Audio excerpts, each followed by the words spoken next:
For some reason, my last lesson didn't record, so I'm going to go back and set it up one more time. This is what we're going to work our way towards right here, which is going to be a nicely lit gesture, okay? So let's see if I can do this time. Okay, so to get started, the first lesson on gesture that I want for you guys to take on today is line of action. And line of action is this underlying line. Like, notice the curve in this line. Line of action is this underlying line that gets the figure bouncing around and having some, look at in this, it's like a lot of attitude, right? Here's my line of action. It's this. Okay, so that would be the line of action. And, you know, it's not, you don't have to always put the line of action in first. You don't always even have to put the line of action in. It's more like a thought tool.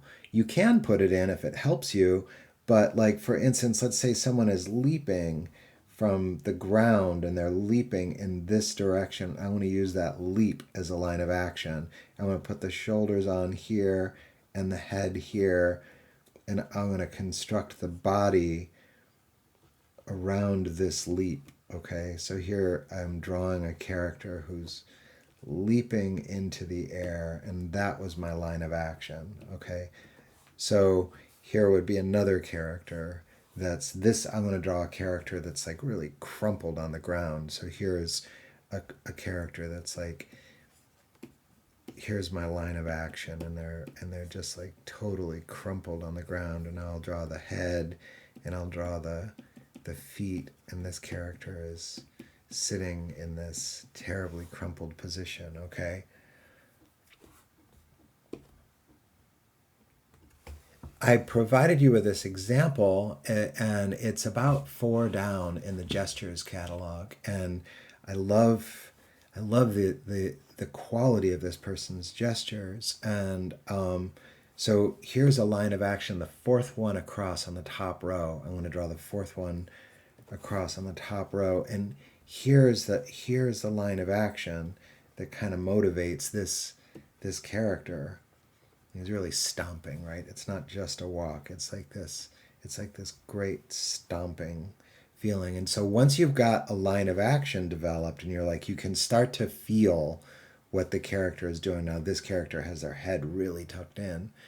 Now it's appropriate to go back and start trying to get the volumes to coordinate with that line of action. So the line of action becomes a critical step in building dynamic volumes in relationship to one another. So here, and I want a dynamic volume. And now that I've got my imagination has settled on a line of action and a sort of gesture for the pose that I want to do, I can let my brain become way more structural. I can let my brain shift over to a little bit more of an analytic mode, and think about the perspective and the transverse and sagittal planes and the coronal planes of every single little volume. I can let myself think about anatomy and how these volumes interact and connect. And I'm just doing all of that, like I'm doing a fast, light take on all of that stuff, not for the sake of demonstration so much as for the sake of the spirit of sketching, right? And I want for you to be taking on the same idea, like this, the way that I'm sketching has a spirit to it.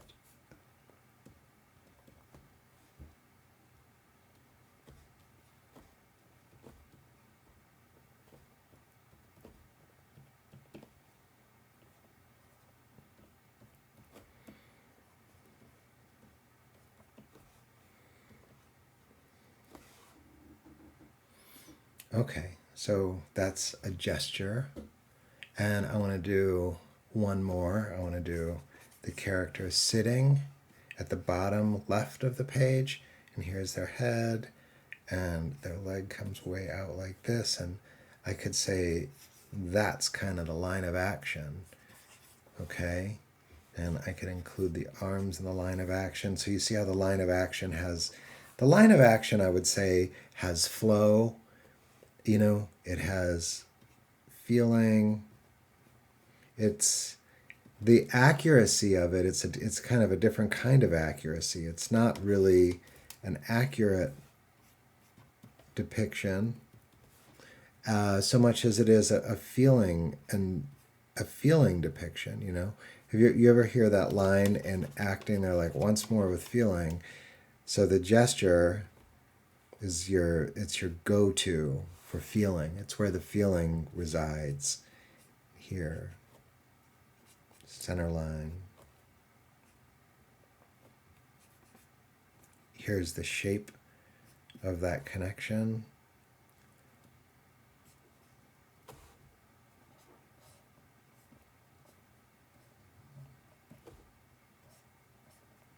So you see the foot was really, really low, totally in the wrong place, but as a gesture, that's just fine. The shape of the volume. Sometimes with something complicated that you might not know how to draw, a real place to kind of, a real reference point is just to say, well, what is that volume? What is the most simple way that I can express that volume? It's almost like in business, there's a concept of the minimum viable product, the minimum viable object. So when you're drawing something and you're saying you don't necessarily know how to draw it, you can just ask yourself, well, what would the minimum viable object that I could get away with here be? And okay, so the next phase of these that I wanted to talk about was shading. And so if you take and you think to yourself, there's a light direction. Let's say that the light direction is coming from over there. And if you simply shade in the sides of things that face away from the light direction, so the light, this light over here comes in and it bullies the shadow away.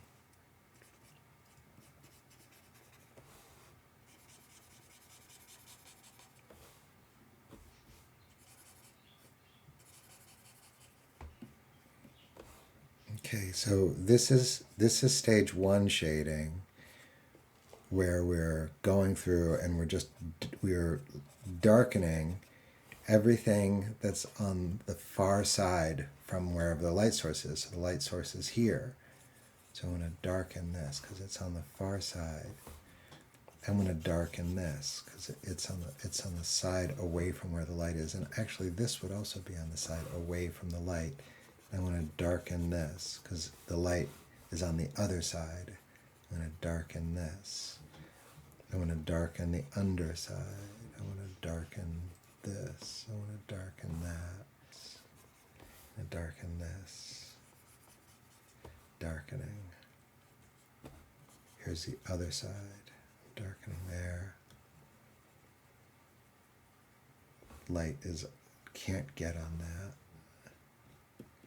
Okay, that's where the light goes. Okay, so that's stage one shading. Now stage two shading goes like this. I go through and at the edge of the light, I darken. Right at that moment where light turns into shadow, I go through and kind of darken. And what that gives me is a sense of reflected light because it gives me core shadow. Core shadow is where reflected light turns into the shadow edge, right? So the shadow edge, if you look at the examples that I gave you, you'll see that there's usually a really strong core shadow. And then if you want to take this further, you could go off into your shadow side and you could erase out a little bit.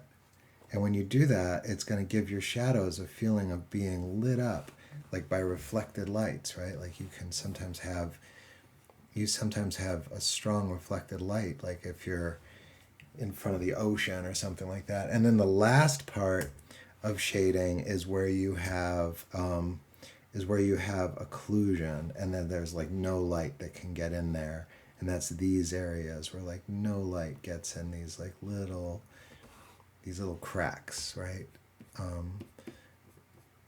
So those are spots where no light will get into.